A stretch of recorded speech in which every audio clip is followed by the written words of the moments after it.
espécie de fechamento, tentei fazer um fechamento aqui do que nós vimos até hoje, né? E separado do que nós vimos até hoje, vou fazer aqui um resumo rapidamente, e em seguida a gente vai entrar no assunto de hoje, que enfim, que contempla isso aqui e esse exercício que a gente vai fazer logo depois que a gente terminar esse blá blá blá inicial, né? Bom, veja bem, pessoal, até o presente momento a gente tem conduzido a disciplina de segurança voltado, ou seja, com o foco para com a visão de quem invade, certo? E não com a visão de quem protege. Fato elucidado, ou seja, esse fato eu expliquei, né? Eu tentei justificar o motivo para vocês da seguinte forma: não adianta você querer, por exemplo, ser um grande analista de sistemas se você não souber programar, né? Ou seja, não adianta você querer projetar um sistema se você não sabe como é que o sistema funciona por dentro, porque você vai projetar um sistema possivelmente inviável de ser implementado, né? Ou, no pior dos casos, você vai projetar um sistema que vai demorar na visão, você vai ficar na mão dos programadores, porque o programador vai chegar e vai dizer: não, isso aqui eu só consigo implementar em 20 anos. E você vai dizer: tá, tudo bem, então vai sair em 20 anos, que você não conhece, você não tem como argumentar com ele, não é? Em segurança, isso é um pouco mais sério, porque o camarada com quem você vai argumentar, possivelmente você nunca vai vê-lo, porque ele trabalha, como eu citei para vocês aqui na outra aula, ele trabalha de noite, enquanto você que está em tese estudando para ser ou para atuar como analista de rede, como gerente de rede, etc. Ou seja, você está tendo essa informação aqui para que você possa eventualmente usar, né? Você pode eventualmente ser um gerente de rede, e aí você corre um risco seríssimo se estudar segurança do ponto de vista que todos estudam, né? De ser aquele camarada boboca, né? Ou seja, o analista que não sabe programar. E aí eu vou pedir que vocês soltem os mouses e os teclados para, né, aquele nosso acordo inicial, né? Desliga o monitor quando for para ligar o computador, vamos fazer muita coisa aqui, ó. Tem um monte de coisa para fazer e vou jogar na mão que vocês dizem. Então, por enquanto, me aturem. Depois eu passo a bola para vocês. Então, olha só. Esse camarada que vai atuar como gerente de segurança, ele tem que ter uma visão um pouco mais proativa ou preventiva do que possivelmente pode acontecer. Então, não se concebe hoje você pegar e dizer: eu vou botar um alarme no carro e vou deixar o carro parado lá, que só tem lá na esquina dos malas, e vou ficar tranquilo, vou com a minha balada certa de que o carro estará lá quando eu voltar, só porque eu botei um positrãozinho lá no meu carro, né? Quer dizer, se você pensar desta forma como analista de segurança ou como gerente de rede, você possivelmente estará fadado a ter o seu sistema invadido a todo instante. Então, para que a gente possa ter uma visão um pouco mais geral sobre esse processo, é que eu estou apresentando a disciplina para vocês do ponto de vista do invasor, para que a gente possa saber como pensa o cara e como é que eles agem quando querem fazer alguma bobagem, para que você possa antever algumas delas. E eu lembro que eu comentei com vocês, ainda em cima da importância da gerência de segurança, que essa briga é uma briga de gato e rato, que o rato vence sempre, né? Essa briga entre o cara de segurança e o invasor é uma briga que existe desde que rede começou a ser muito propagada aí. Sempre existe, sempre existiu.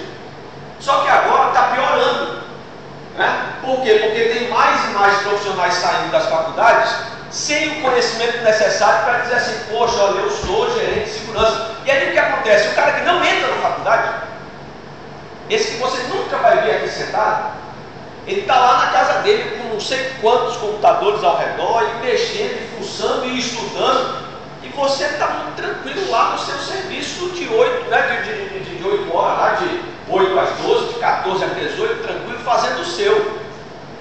Só que você nem imagina o que é que tem por trás do que você está fazendo e que você não conhece, você não sabe. Né? Então o que a gente está tentando mostrar e vai tentar minimamente isso aqui, porque não dá tempo para a gente fazer, seria segurança é uma área extremamente vasta, ampla, então não tem como você abranger tudo, mas a gente vai tentar minimamente mostrar essa informação, ou trazer essas informações para vocês aqui. Bom, aí nesse contexto, a gente comentou o seguinte, que a importância de entender sistemas operacionais e entender protocolos de comunicação. Portanto, sistemas operacionais é uma das cadeiras que você está vendo. Protocolos de comunicação já deveria ter sido visto lá na cadeira inicial, lá no, se não me engano, é primeiro e segundo módulo. E continuar sendo visto agora na disciplina de redes, que também é esse semestre. Portanto, importantíssimo, duas disciplinas, sistemas operacionais e rede de computadores. Sem isso aqui não há segurança.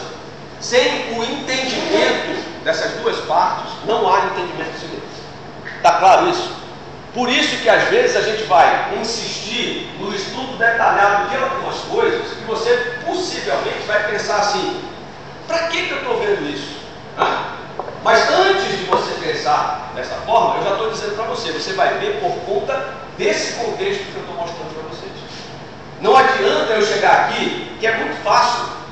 Disciplina de segurança, sabe o que é? O cara chega aqui e diz assim, ó, como é que configura um file? É assim, essencial, dá uma receita de tudo.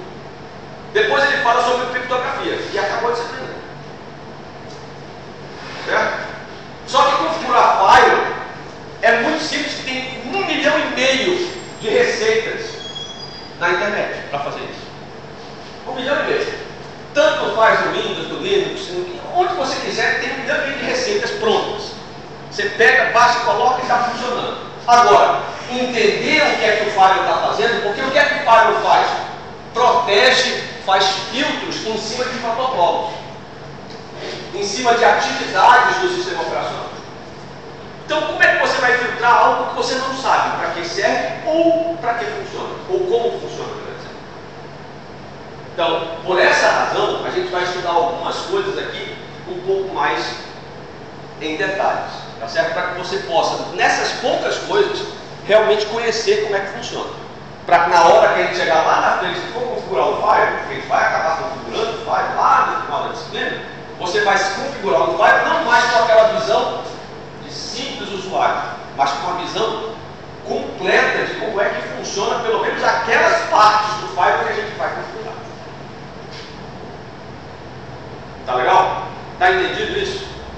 Que é para não ficar aquela nuvem, né? Porque eu já vi situações do tipo, na época em que eu ministrava sistemas operacionais, o camarada perguntava para mim, eu lembrei na sexta-feira que eu estava aqui no lugar do Helder, né?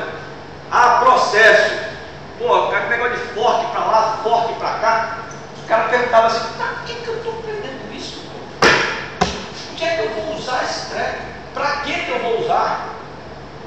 Como que eu vou usar? E aí fica difícil mesmo você sair para estudar um negócio que você não tem a menor motivação do que fazer com aquilo. Aí eu concordo que, sinceramente, realmente tem matérias que a gente faz, disciplinas que a gente faz na vida que posso falar que não tem nenhum é um pé no saco. Porque o cara não une nada a coisa alguma. Principalmente na nossa área, aqueles caras que entram para falar de matemática, estatística, que não dá um exemplo dentro do que a gente está querendo fazer. Aí vira festa, vira aula de nada. Você entra lá para dormir. Então, sempre que possível, a minha proposta inicial, lá na frente, lá na primeira aula, ainda quando eu confundia essa disciplina com redes, né, para quem estava aqui presente, lembra? Sempre a minha proposta foi mostrar para vocês exemplos práticos, exemplos de como o que eu estou mostrando aqui pode ser aplicado de verdade. Né? E aí nós vamos ver, na medida que a disciplina for rolando, nós vamos ver isso, e já vimos aqui algumas coisas, né? Nas aulas anteriores. Por exemplo, quando a gente falou da ambientação em sistemas operacionais do tipo Unix.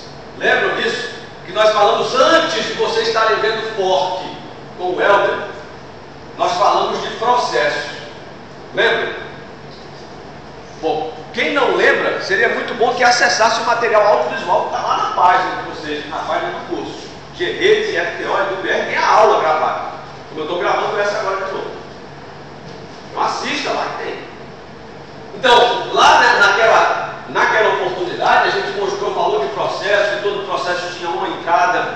temos duas saídas, mostramos as ferramentas operacionais do sistema disponíveis, sem ter que instalar mais nada. Só pelo fato do sistema estar lá, você tem pipe, tem grep, tem redirecionamento de saída, enfim, tem um monte de ferramentas, tem cut, WC, são comandos que a gente convencionou aqui não chamar mais os comandos de sistema operacional de comandos, né? A gente convencionou chamar de processos. Né? Por quê? Porque no sistema operacional a unidade de processamento é o processo, não é comando. O comando é para o usuário. Nós nesse momento somos técnicos, estamos atrás disso. Então, para nós, o ls-l é um processo que tem uma entrada, duas saídas. E essas entradas e saídas podem ser redirecionadas para arquivo, para outros processos e por aí vai. Certo? Beleza? Então vimos isso aqui. Tá? Depois a gente bateu, como eu disse, assim, o trabalho de segurança do ponto de vista do invasor. Então já contextualizei isso. Né? E por último, a última parte da última aula, a gente começou a analisar uma questão importante, né? Que é a questão da informação. Ou seja, se a gente vai conduzir a disciplina de segurança do ponto de vista do invasor, a primeira coisa que a gente precisa estar atento é o seguinte: se eu estou protegendo um sistema, eu tenho que saber que o cara que vai querer, ou está querendo me invadir, ou né, fazer alguma tolice comigo lá, ele simplesmente só vai fazer se ele tiver informação sobre o meu sistema. Se ele não tiver informação, se o ataque dele for cego, como ele chama, possivelmente as chances de sucesso são mínimas. Então ele vai precisar de informações. Que informações são essas? Informações referentes a sistema operacional e protocolos. Vai precisar disso. E aí você, se não souber quais são essas informações, possivelmente você não vai saber como fazer para o seu sistema não cuspir isso pro cara. Concorda comigo? Então eu lembro que na aula passada, na última aula que nós tivemos, porque segunda-feira passada foi feriado, a gente viu o quê? Um negócio chamado telnet. Esse telnet, quem lembra o que é? Se eu perguntasse hoje o que é o telnet, conceitue telnet para mim, o que é?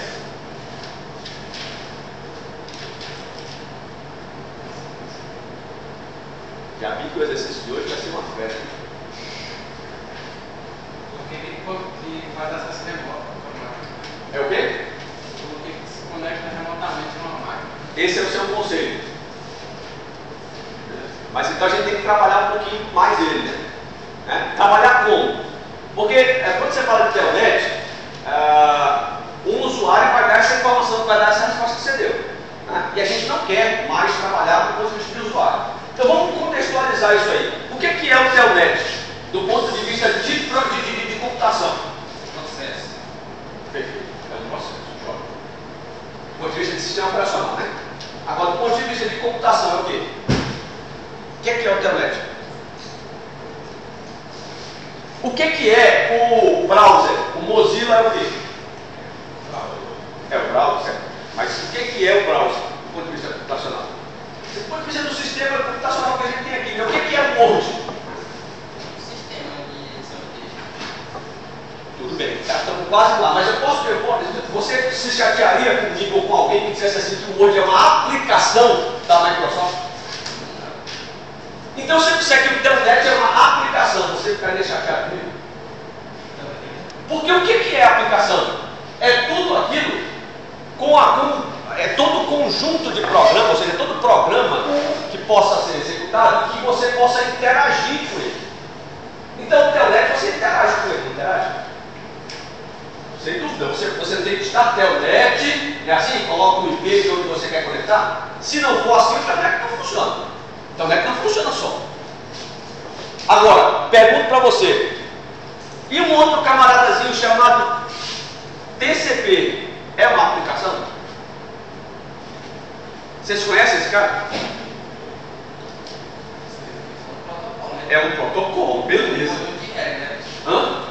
Conjunto de regras, beleza. Mas eu posso, considerando esse contexto que eu acabei de dizer, posso considerar isso aqui uma aplicação? Eu interajo com ele diretamente? Tem algum comando de TCP? Tem algum comando? Eu acho que não. Não tem. Então você está certíssimo. Não há comando para interagir o usuário final com esse cara. E se não há, esse cara não é uma aplicação do ponto de vista que nós estamos contextualizando aqui. Ou seja, é necessário que exista uma aplicação em cima dele para disponibilizar uma interface que você possa interagir com essa interface para que você possa acionar esse protocolo aqui embaixo. Tá? Então, Telnet, na verdade, é considerado, podem anotar se quiser isso, Telnet é um protocolo, sim, mas ele é um protocolo da camada de aplicação. Vocês lembram da arquitetura TCP/IP? Quem lembra? Como é que é a arquitetura TCP/IP? Lá no início. Quantas camadas tem? Qual é a primeira camada da arquitetura TCP/IP? Bora, gente, vamos puxar por fora esse negócio, senão não dá certo. Físico, exatamente, gostei de ver. Físico, olha, vou botar só um letra aqui para não escrever muito. A segunda? Rede. Muito bem, parabéns. A terceira?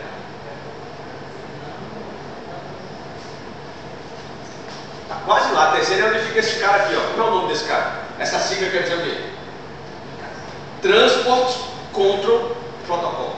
Protocolo é de controle de transporte. Logo, isso aqui é transporte. Camada de transporte. E em cima da camada de transporte é onde fica o Telnet. É o quê? Camada de aplicação. Certo? 4 camadinhas. Física, rede de transporte e aplicação. Ou seja, aqui estão todos os padrões de rede física que você possa conhecer. Ethernet 802.3, que é a rede cabeada, 802.11, que é a rede sem fio, fibra ótica. O que você pensar para tudo aqui? Protocolos de acesso ao meio. Tudo está aí dentro. Mas isso para nós, nesse momento, não importa. Nós vamos importar daqui para cima, olha. Da camada de rede para cima. Aí fica a pergunta: qual é o protocolo da arquitetura TCP/IP? Veja bem, da arquitetura TCP/IP, que é implementado na camada de rede?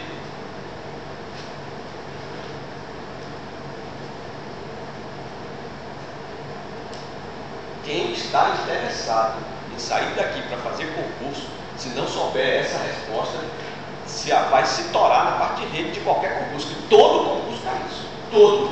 Qual é o protocolo que é implementado aqui? Da arquitetura TCP/IP, na camada de rede.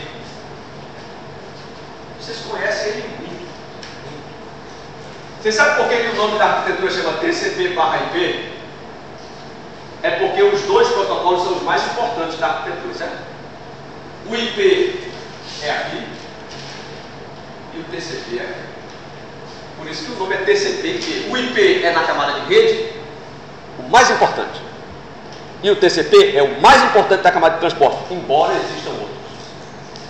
Certo? Então, esse IP é o mesmo IP. O mesmo IP que vocês andam pingando por aí, na disciplina do Manuel.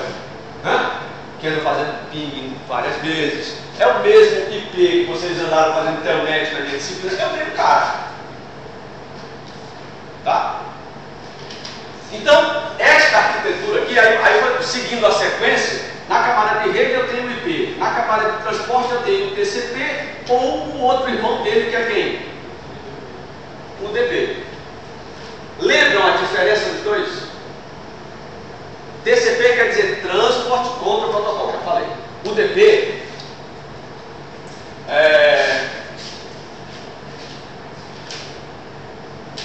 esqueci agora. Deu branco. Bom, Datagrama Protocol. O último esqueci agora. Vou botar aqui no final, né? Mas enfim, o UDP, a diferença entre TCP e UDP é a mesma diferença entre carta simples e carta registrada. Numa comunicação em uma rede, se você está se comunicando usando TCP, significa dizer que você vai ter garantias que a sua informação vai chegar no destino, por carta registrada. Né? O UDP, se a sua comunicação usar o protocolo de transporte UDP, ele não tem garantia de entrega, ou seja, é a carta simples, né? Mandou, Se o destinatário receber, ótimo. Se não receber, amém também, que eu não vou ficar sabendo nunca se chegou ou se não chegou. Certo? Então, diferença entre os dois. Um tem confirmação do inverno. Lá nos livros você encontra a frasezinha: o TCP é orientado à conexão. Portanto, ele garante a entrega. O UDP não é orientado à conexão, ou seja, não garante a entrega. Tá certo? E aí, estou falando de tudo isso para quê? Para chegar aqui em cima, ó, na camada de aplicação, que é onde estão todos os protocolos / aplicações que nós conhecemos. E aí, você diz: não, Cláudio, não conheço nenhuma. Duvido. Telnet você já conheceu, mas você já conheceu tranquilamente o browser. É uma aplicação. Está lá em cima. É um protocolo de aplicação. Qual é o protocolo usado no browser? No Mozilla, por exemplo, ou no Firefox, sei lá, Internet Explorer. Exatamente. HTTP. O que quer dizer essa sigla? HTTP. Lembra? Hypertext Terminal Protocol, né? Ou seja, protocolo de hipertexto. Então é o HTTP. Ou seja, esse cara não está nem na camada de transporte, nem na camada de rede, muito menos na física. É a aplicação. Aí você fala: por que o nome então que a gente coloca lá, o nome do browser é Mozilla, não sei o quê? Pô, Mozilla é a aplicação que usa o protocolo. Você só consegue ver a página bonitinha na sua tela aí, porque o browser interpreta todo aquele HTML, né? Já aprenderam esse negócio de HTML, né? A linguagem para fazer página e tal. Não é? O escolhe, abre colchete, abre não sei o que e tal, href, aquela história toda. Então, se não fosse o navegador, você não veria as coisas bonitinhas graficamente. Então é só uma aplicação que lê o protocolo e disponibiliza para você. Quer ver outro? Você acessa, por exemplo, YouTube. Acessa, né? Qual é o protocolo do YouTube? Duvido que se lembre. Hã? Não vão se lembrar, sabe por quê? Porque é aquela história, a gente só usa. Aí vai você dizer: pô, por que eu devo bloquear o YouTube na minha rede? Hã? Não. Porque olha só, FTP é um protocolo de transferência de arquivo, File, né? Transfer Protocol. Não tem a ver com vídeo. Eu estou falando isso porque esse protocolo não é um protocolo comum. Quer dizer, é comum, mas não é comum de se estudar aqui, sabe? Em faculdade, não sei o que, o pessoal passa por cima desse cara. Você já ouviu falar no protocolo chamado RTP, por exemplo? Não. Real Time Protocol. Ou seja, é um protocolo para uso de aplicações de tempo real. Certo? Que é aplicações de vídeo, de voz, né? VoIP na internet. Hã? A porta desse cara aqui é a 4222, se eu não estou enganado. Se eu não estou enganado é isso. Mas se você entrar lá naquele /etc/services que eu falei naquela aula anterior, tem a porta dele lá, só procurar. Tem ele e tem um outro chamado RTSP, que é melhor ainda, que é Real Time Stream Protocol, que é justamente este aqui, ou seja, o casamento desses dois aqui é que permite se assistir vídeo no YouTube. Senão você não assistia. Aí quer ver um detalhe? O cara diz assim: bloqueia o YouTube no File. Como? Você vai bloquear o quê? Tu não sabe são esses protocolos. Aí a gente vai bloquear o HTTP todinho, né? Ah, bloqueia o YouTube. Não. Aí o cara fica: eu já vi neguinho chegar e dizer: como é que eu vou bloquear o YouTube se o YouTube o cara acessa pela página? Não, velho. Vou ter que bloquear a porta 80? Aí lascou. Aí ninguém acessa mais nada. Só que o cara se esquece que não é porta 80. Porta 80 está usando só para acessar a página do YouTube. Na hora que você pode permitir que ele acesse. Tranquilo. www.youtube.com. Acessou, viu a página. Beleza, maravilha. Agora, na hora que ele clicar no vídeo, o vídeo começar a ser tocado, ele vai dizer: opa, permissão negada. Ou seja, você vai conseguir bloquear o serviço do YouTube só se você conhecer qual é o tipo de protocolo que ele usa. Por isso a importância de se conhecer essa arquitetura de protocolo chamada TCP/IP e todas as suas musengras, né? Todas as os seus detalhes. Tá? Então, enfim, todos os protocolos de aplicação, ou seja, aqueles que não forem nem TCP, nem o DP, nem IP e nem um tal de ICMP, conhece? Ou esse conhece, né? Ou não? Duvido, tá balançando a cabeça que eu duvido, tu nunca usou o Ping. Ping é a aplicação que usa ICMP, senão você não pingava nunca ninguém. Você não vê lá quando você dá o Ping, ele diz assim, ICMP Request, aí o outro embaixo do outro pacote é ICMP Reply. Pode botar no observar a linha do Ping, a saída do Ping, tem lá escrito isso, ICMP. Entendeu? Que é, na verdade, a Internet Control Message Protocol. É um protocolo de controle de mensagem, usado muito por esses caras aqui, ó, roteadores na internet, usam o ICMP para trocar informações das suas tabelas de roteamento.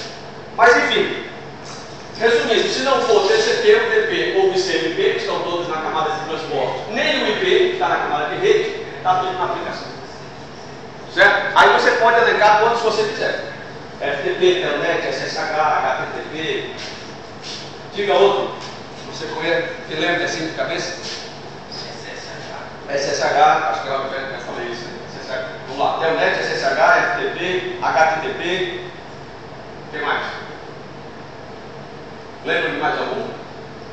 Bom, qualquer dúvida, lá naquele arquivozinho que eu já comentei com vocês, dentro do sistema, /etc/services, existem todos ou quase todos os protocolos com as suas respectivas portas. Então, na dúvida é só consultar esse cara aí.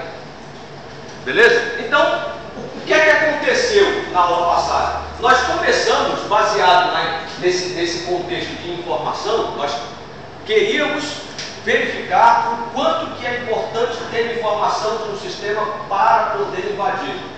Então, é preciso saber alguma coisa sobre isso.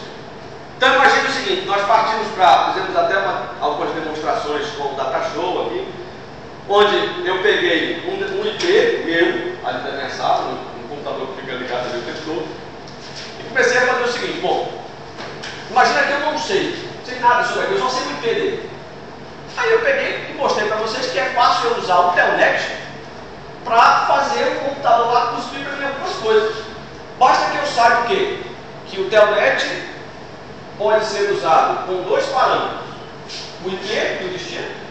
E se eu usar somente o IP, a porta do Telnet qualquer, a padrão, 23. Então se eu usar Telnet com IP, ele vai tentar se conectar na porta 23 daquele IP. Beleza.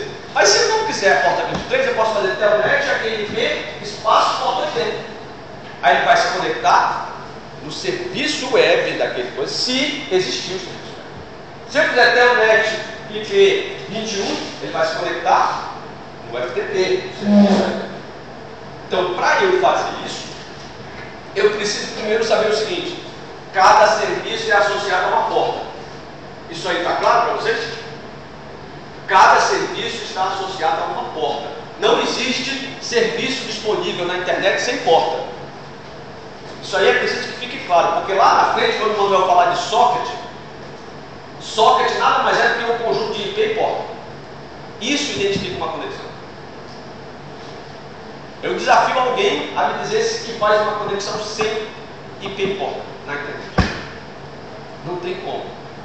Qualquer browser, qualquer navegador que você estiver usando, está usando porta 80 ou qualquer outra porta, você coloca, eu quero acessar uma rádio online, aí às vezes você coloca lá a URL da rádio, 2.8080, né? Significa dizer que você sabe ou descobriu que aquela rádio está funcionando na porta 8080. Você foi direto para o browser e acessa, mas precisa do IP e da porta. Se você souber disso, já é meio caminho andado para você começar a se defender. Porque se você sabe que os seus serviços estão associados a uma porta, você pode começar a configurar o serviço. Aí quando você for configurar lá no servidor de redes, vou configurar um servidor de e-mail. Pô, peraí, servidor de e-mail, qual é a porta dele? 25. Então, se é porta 25, eu vou lembrar de configurar meu servidor de e-mail de forma que ele não dê informações adicionais ao atacante. Porque se eu não fizer isso, quando eu fizer assim, o atacante, né? Você configurou o seu servidor de e-mail lindo, suou a camisa para fazer, todas as regras de e-mail, bacaninha, fez o que o professor mandou.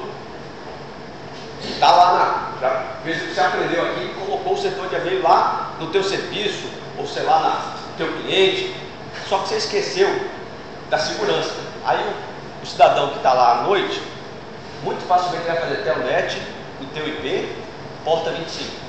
Aí sabe o que é que vai acontecer? Ele vai se conectar na porta 25 e o servidor lá, ou seja, o programa que você instalou vai dizer assim, ó, eu estou aqui, meu nome é esse, minha versão é essa, e às vezes ele diz até qual é a versão do sistema operacional onde ele está instalado. Isso é tudo que o invasor precisa. Saber qual é o sistema e a versão e qual é a versão do protocolo que está instalado lá. Porque com base nisso, ele tem como dizer assim, ah, peraí, esse cara está vulnerável ou não está vulnerável. Como que ele fala?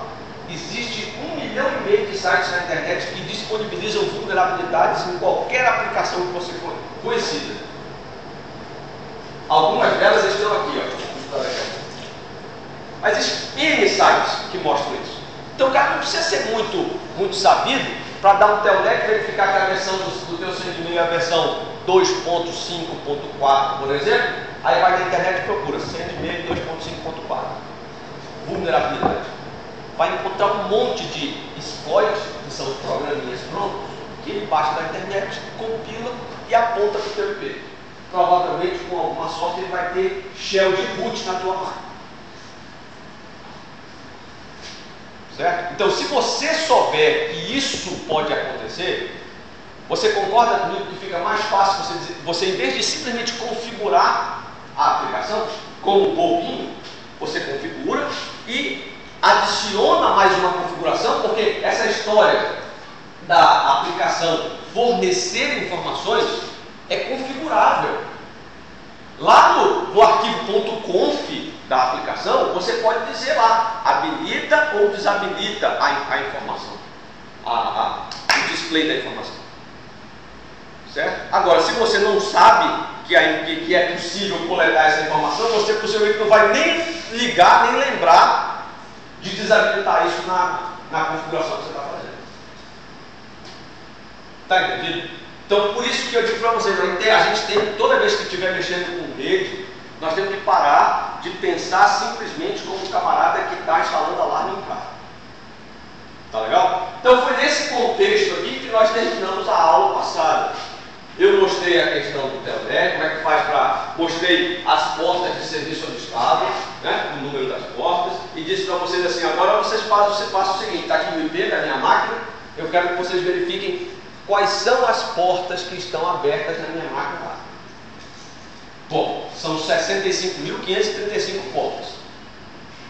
Aí você podia fazer 65.535 telnets e depois fazer um relatório para mim. Mas isso não é nem de longe viável. Então eu disse para vocês, automatize o processo. Terminamos aí. Né? E aí alguns de vocês, numa outra aula que o professor que não veio, foram lá comigo, você está no meio, foi? E eu enviei uma sugestão de programa para fazer aquilo. Espero que tenham consumido aquilo. Né? Se não consumiram, paciência, mas estamos parados aí. E possivelmente isso será cobrado de vocês hoje. Né? Resolver esse problema aqui. E aí esse problema tem um nomezinho. O que eu pedi para vocês fazerem, em outras palavras, foi coletar informações de um sistema remoto, que é o primeiro passo que um atacante executa antes de atacar propriamente, antes de planejar o ataque. Né? A essa coleta de informações, normalmente a gente chama de scan. Ou seja, você vai fazer um scan de serviço. Né? Então, o que eu pedi para vocês fazerem, em outras palavras, foi um scan de serviços, né? Obviamente um scan automatizado de serviços, em cima de um endereço IP. Se vocês lembram, o endereço era 187.4.65.139. Era o endereço da máquina que eu disponibilizei para vocês testarem e, obviamente, rodarem no script de vocês, sem preocupação de estarem fazendo coisa errada. Ou seja, eu autorizei vocês fazerem isso nessa máquina. Né? Muito bem. Paramos aí. Então, é nesse ponto que nós estamos. E aí, antes de continuar, eu queria saber de vocês. Alguma dúvida?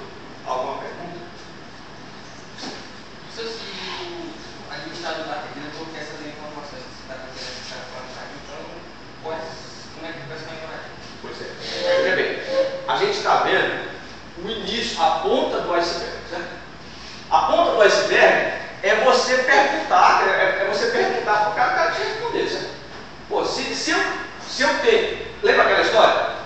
Tem dois carros, um tem tranca, alarme e não sei o que mais, e o outro não tem nada e está com o vidro aberto. Para onde é que eu vou? Eu vou roubar o carro, mais fácil. É a mesma coisa, o atacante ele vai olhar para aquele que está mais fácil. Então, se tem um cara aqui que não está cuspindo nada, possivelmente você tem boas chances do cara desistir dali. Porque ao mesmo tempo que tem você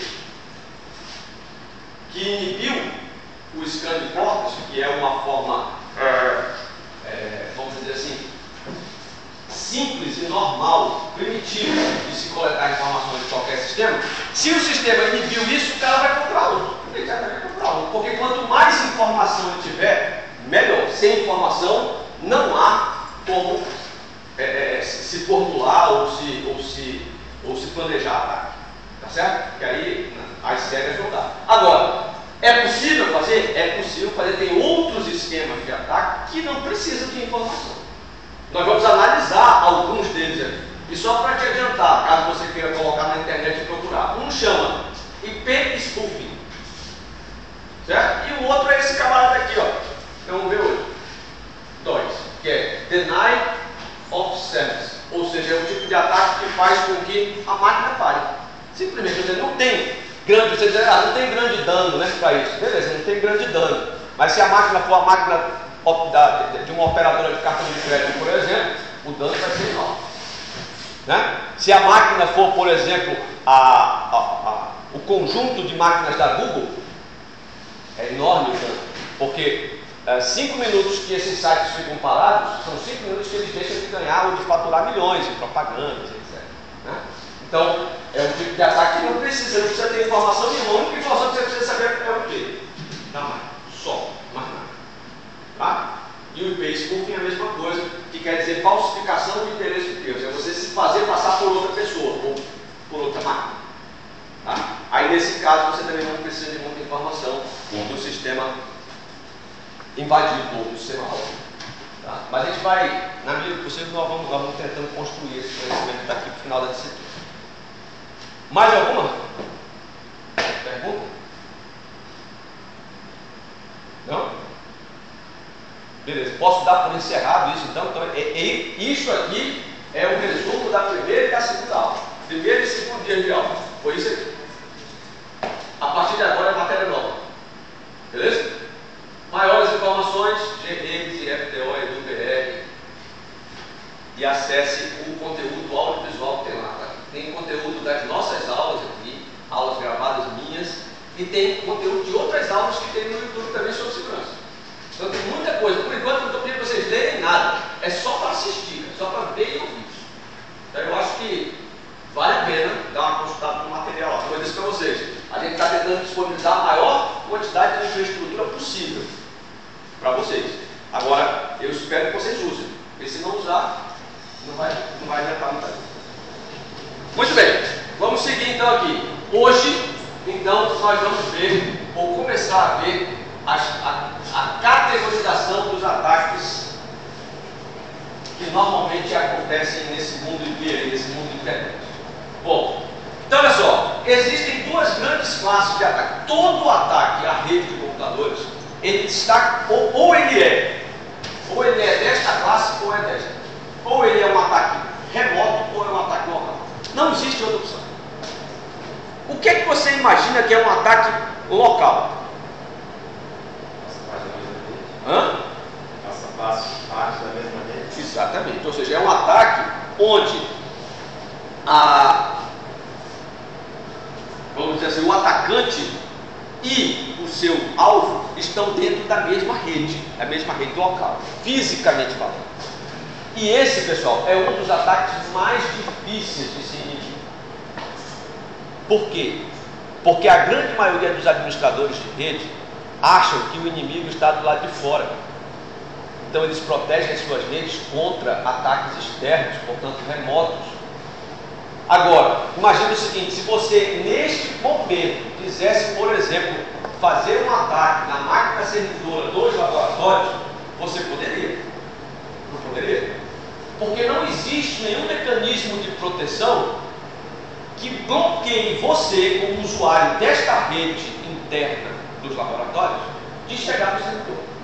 Até mesmo porque o gateway da sua máquina já é o servidor.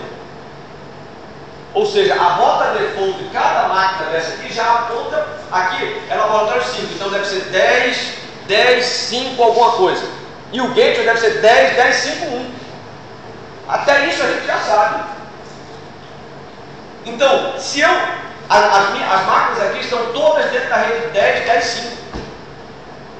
Se estão todas dentro da rede 10, 10, 5 e o gateway, que é o servidor dessa rede, também está, morreu a nota. Ele está apertando para mim. Ou seja, eu tenho acesso total a ele. Portanto, eu posso fazer scan de porta, eu posso fazer internet numa porta específica, enfim. Estou direto no servidor. Então ele está completamente vulnerável. Portanto, esse ataque aqui é problemático. E a grande maioria dos caras de rede, os administradores, não se atentam para isso. Eu conheci poucos, eu conto no dedo de uma mão só, ainda sobra dedo, dos administradores que configuraram em suas redes firewalls internos. Eu conto no dedo de uma mão só. Se deve sobrar, pelo menos 2 dedos.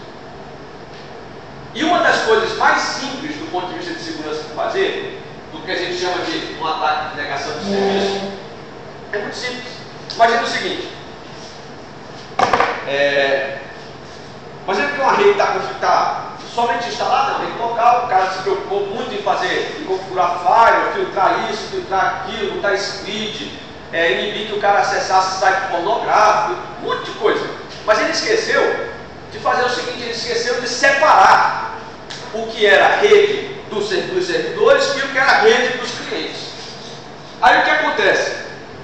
Um cliente mais desavisado ou avisado demais, ele pode sentar numa máquina dessa ou ligar o notebook dele num ponto de rede desse e dizer simplesmente assim, ó, pô, o IP do gate qualquer, 10.10.5.1, beleza, vou botar o mesmo IP na minha máquina. O que é que vai acontecer? Se eu colocar na minha máquina, em uma máquina dessa aqui do laboratório, eu colocar o mesmo IP do gate, o que é que vai acontecer? Vai dar um conflito de IP, né? Pode existir dentro da mesma rede 2 máquinas com o mesmo endereço? Não pode. Então, na hora que isso acontecer, uma das 2 só vai ficar no ar ou as 2 vão cair.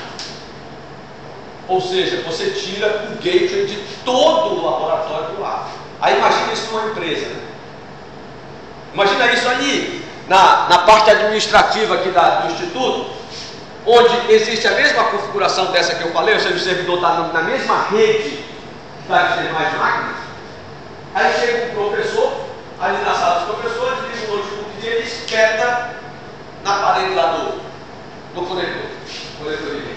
E pega e coloca no cara, eu vou fazer IP, inclusive porque não é DHCP, a rede deles lá. Aí ele pega, cara, eu sei que a rede está no 92687. Aí ele vai colocando, e sem querer ou querendo, ele coloca no 92687.201, é o IP dele. Aí tu imagina, na hora que está se botando a folha de pagamento, o cara faz um negócio desse e o servidor sempre. Na hora que o cara digitou tudo, o cara vai regar, digitou tudo, faltou dar o erro no site lá do CIAP. Aí na hora que ele vai dar o enter, para o gate. Aí dá a mensagem para ele aqui, página não encontrada. Ou seja, vai ter que estar tudo de novo, não vai ter como vale.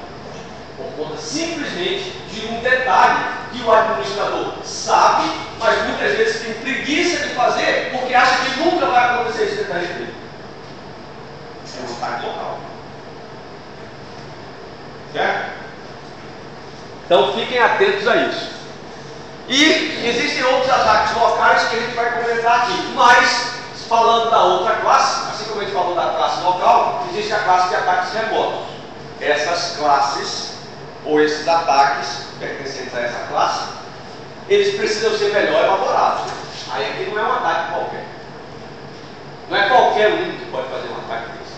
Primeiro porque o ataque remoto, ele deixa registros.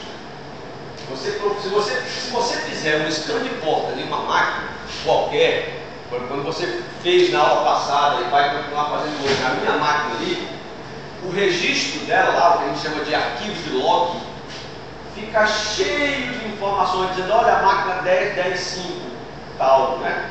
A 5.2 fez um scan de porta, a 5.3 fez também, a 5.4 fez também, enfim. E se você fizer de fora daqui, vai dar o seu IP lá da sua DSL, lá da sua casa, vai dizer, ó, aquele IP fez o scan de porta em mim. Então esses ataques aqui, eles têm que ser muito melhor elaborados, porque se não forem elaborados, são facilmente detectados. E aí, uma vez detectados, para acionar mecanismos, né, legais na hora que for identificado, para chegar e pegar o cara lá e levar a PF na casa dele, é 2 minutos. Né? Então o que você precisa entender é que quando se está tratando de segurança, é um mundo completamente underground. Né? Completamente. Então tem gente que tem meio que pudor de falar disso. Ah, mas está falando que ataca, está falando... Cara, se a gente não discutir isso aqui, vamos discutir aonde? Né? Tem que discutir isso aqui, vocês têm que saber disso aqui. Pelo menos, aí você vai dizer, eu vou usar ou não vou usar. É problema seu. Se você vai usar ou não vai usar.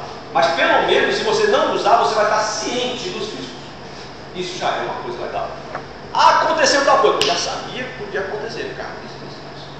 Né? Que é uma situação que nós vamos estudar lá na frente, uma coisa mais teórica, mais administrativa, vamos dizer assim, que chama análise de risco. Que é quando você vai gerar as políticas de segurança de uma rede. Aí você tem que considerar os riscos e saber o seguinte, ó, isso aqui vale a pena do ponto de vista de custo, eu fazer todo esse procedimento de segurança para proteger isso aqui? Ou deixa os caras invadirem e eu refaço? Né? Então, essa análise de risco é importante, mas é preciso que você saiba quais são os riscos. Tá? Muito bem. Então, pessoal, dentro dessas duas classes, então, só para ficar bem claro, só existem essas duas grandes classes. A partir daí, derivam alguns outros tipos de ataque conhecidos, que a gente vai falar rapidamente desses 5 aí. Aí isso aqui é legal falar disso porque a turma quase não fala sobre essas coisas. Olha só, quando vocês estiverem estudando o sistema operacional com o Elvio, pergunte para ele sobre isso aqui. Race condition é um tipo de ataque. Aí olha só, o que é esse ataque? Você só vai conseguir se proteger se você conhecer como é que funciona, por que isso acontece, cara. Senão não tem como. Como é que funciona o sistema operacional do ponto de vista de multiusuário? Você sabe como é que funciona? Por exemplo, o sistema operacional que você usa aí, Windows ou Linux, o que for, ele é multitarefa, não é? Sim ou não? É multitarefa ou não é? Porque ele executa várias tarefas ao mesmo tempo. É errado. Não tem nada ao mesmo tempo, porque não tem 2 processadores aí. Né? Se tivesse 2 processadores, era ao mesmo tempo, paralelo, né? Processadores paralelos. Mas eles executam várias tarefas concorrentemente, que é a história do fork que vocês estão aprendendo. São processos concorrentes. Então, quando você está fazendo, por exemplo, imagina lá, não tem, às vezes você não está no PowerPoint, aí você está editando coisas do PowerPoint, aí você está F5 e ele mostra o PowerPoint apresentado, mostra? Bom, na memória existe o arquivo do PowerPoint, a tua apresentação que você está fazendo. Aí a tua apresentação vai estar sendo acessada por 2 processos distintos, concorda comigo? Um é o processo de edição do PowerPoint e outro é o processo de apresentação do PowerPoint. Concorda? Então, existem 2 processos competindo por o mesmo recurso. Sim ou não? Onde o recurso é o arquivo. Está em memória. Não é? Certo ou não? Ok. Se você entendeu isso, e isso aí é a base de um sistema operacional multitarefa ou multiprogramado, como a turma chama aí. Então, se você entendeu que isso aqui é constante em um sistema operacional, essa competição, essa condição de corrida, portanto, race condition, né? Ou seja, um processo corre para pegar o recurso, o outro corre também e fica nesse negócio assim. Então você imagina a briga que não acontece dentro do sistema operacional. A briga todo tempo agora, né? Não existe o fato de você ligar o computador já tem processo brigando e muito. Muitos processos brigando muito. No caso aí do PowerPoint, quando está na parte de apresentação, a parte de edição não fica em suspensão, não? Aí é justamente. Aí você tocou no ponto fundamental. Fica em suspensão. E aí você vai aprender lá no sistema operacional que existem estados de um processo. E um dos estados de um processo é suspenso. Ele pode estar suspenso, pode estar em execução, tá certo? Então pode estar em vários estados. Agora, você concorda comigo ou não que dependendo de como foi implementado o sistema operacional, isso aqui vai ser menos ou mais eficiente? Ou seja, essa informação diz assim, ó, o processo dorme aí ou suspende para esse usar. Aí depois, isso aqui agora suspende e esse vai usar. Você concorda que isso aqui, a gente está falando só de uma coisa, né? É o PowerPoint. Junto com ele vai ter o Word funcionando, vai ter não sei o que funcionando, vai ter um monte de coisa funcionando. Se isso não for extremamente eficiente, vai dar problema, não vai? Em algum momento vai dar problema. E aí, eu não sei se vocês lembram das famosas telas azul que dava lá no Windows antigo. Lembra? Os travamentos com tela azul, lá no Windows 9. Nem me lembro mais de 2000, não. Antes de 2000 é 98, né? 98. Mano, não lembro, cara. Antes de 2000 para trás. Dava porque um monte de problema desse aqui. Tela azul. O que é tela azul no sistema operacional? É simplesmente erro disso aqui, ó. Ou seja, o processo tentou acessar o recurso, prendeu o recurso para sempre, esse aqui nunca mais acessa, fica um brigando com o outro, até acontecer o quê? Um estouro de memória. Aí estoura a memória. Sabe o que quer dizer estouro de memória no sistema operacional? É o chamado segmentation fault. Já ouviram falar? Já viram isso lá no GCC, lá na programação em C com o Manuel Campos? Já aconteceu alguma vez aí segmentation fault? Pronto, estourou a memória. Sabe o que é que implica o estouro de memória? É exatamente isso, estourou mesmo. Ou seja, vamos aqui. Rapaz, olha, o buraco é tão fundo, que a gente só vai até a metade. Mas tem que ir pelo menos até a metade. Acho que eu já falei isso para vocês, mas vou repetir. Se for repetido, desculpem, mas se não for, melhor ainda. Isso aqui é um processo, um programa. O programa que você faz é qualquer um que você imaginar. Desde o mais complexo, feito por outra pessoa, feito pela Microsoft, feito lá pelo pessoal do Linux, até um feito por você aqui na sala de aula. Todos eles, ao serem executados, eles são levados para a memória principal, a memória RAM.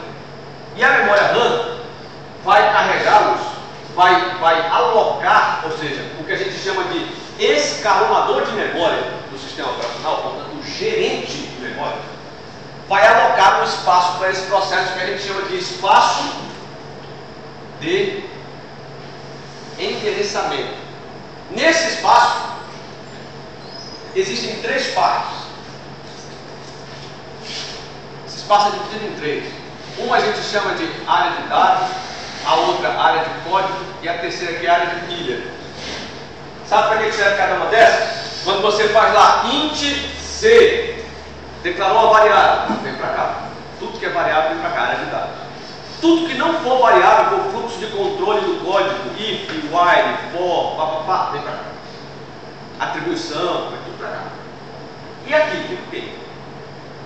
Aqui é a bendita área de pilha, que é onde ficam ponteiros de execução. Fica assim, sabe o que é ponteiro, né? Bom, você não sabe, vai aprender com o Manuel já.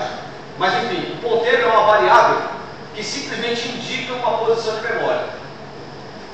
Então, a instrução do programa é toda colocada aqui, ó. Aqui, faça isso, faça aquilo, faça os comandos do programa.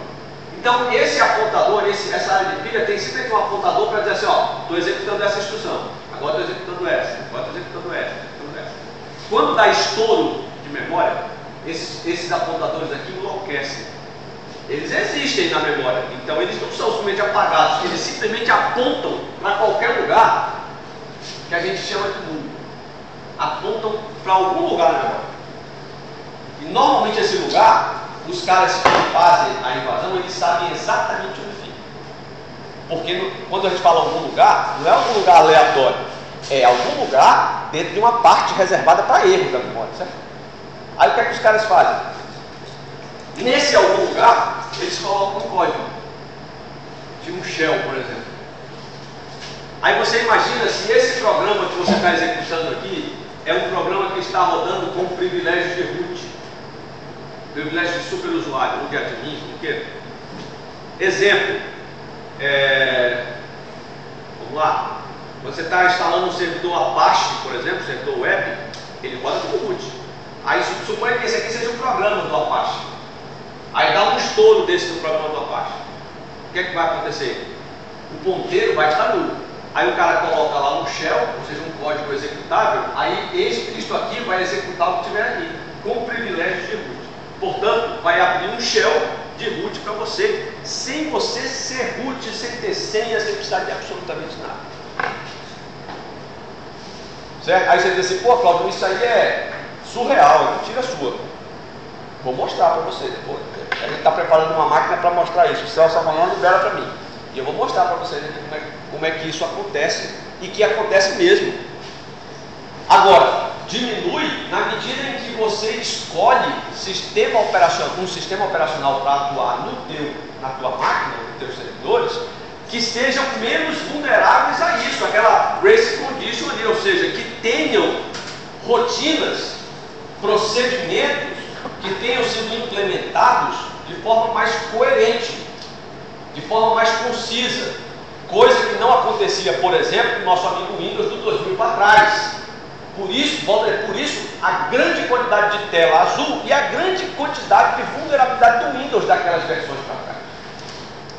Da 2000 para frente, o núcleo do sistema operacional, portanto, as rotinas de gerência de processos, gerência de dispositivos e gerência de memórias, todas elas, do 2000 para cá, são Unix, caso vocês não saibam. Por isso que do 2000 para cá ficou tão mais estável, pesadão, mas estável. Estável que eu digo é menos travamento, né? Certo? Então, tudo isso, esse tipo de conhecimento que eu digo para vocês, que vocês vão adquirir lá em sistemas operacionais, é que é necessário, porque senão como é que você vai saber que existe isso?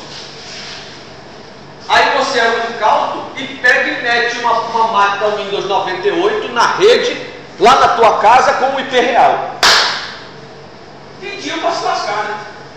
Porque olha só, cara, não tem aquela história, você coloca um modem ADSL na sua casa, configura ele como bridge, aí o IP vai bater lá na tua máquina, o IP real da ADSL, em vez de ir para o modem, vai para a tua máquina. Aí a tua máquina é Windows 98, tu mete um monte de file, bloqueia tudo e tal, não adianta, cara. Não vai rolar. Tinha uma época que a gente, era fácil a gente parar a máquina de 98, por exemplo, ou até mais. Depois de 98 veio o Vista, né? Não é isso? Depois de 98 veio o Vista. Depois veio o Vista. Não, então peraí. Então, até o 2000 estava vulnerável. Do XP para frente é que já é núcleo Unix. Até o 2000 está com problema. Ou estava, né? Então era muito fácil você baixar na internet receitazinhas de bolo que faziam o que a gente chamava de ping da morte. Ping da morte era o quê? Você fazia assim, ping menos S de size, né, o tamanho do ICMP que você quer gerar, 65.535.